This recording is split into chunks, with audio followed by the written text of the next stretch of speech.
There were sporadic clashes like this one between police and River Plate fans around the ground before the scheduled kick-off. Then this attack on the Bocajuniors team bus.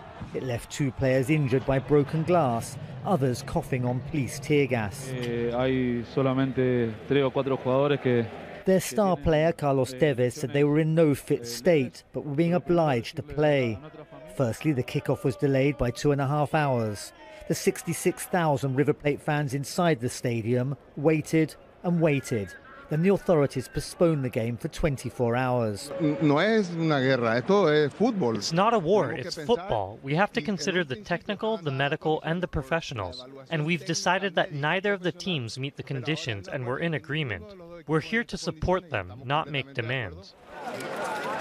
They came streaming out, the second leg of the Copa Libertadores final, a victim of the violence that has blighted Argentine football for years, leading to a ban on away fans. We didn't know what was going on. We were just waiting. It's embarrassing that we can't organize events like this in this country. They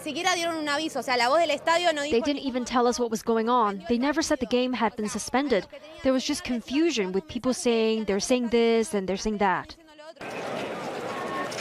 River Plate's monumental stadium has now been closed by the judicial authorities, casting doubt on where, perhaps if, Sunday's game will be played. These fans are angry and they're frustrated, but the words we're hearing most frequently here are embarrassment and shame. Shame that they couldn't organise the biggest game in the club's history, that it's had to be postponed because of violence, because they were unable to organise the security for the game to go ahead. The first leg 2 weeks ago at the Bocajuniors Stadium was also postponed for a day, this time due to heavy rain. That game eventually ended in a 2-2 draw and led to days of rising tension ahead of the biggest final in Latin American club football between 2 of the game's greatest rivals. But it was a tension that erupted into violence and has shamed Argentine football.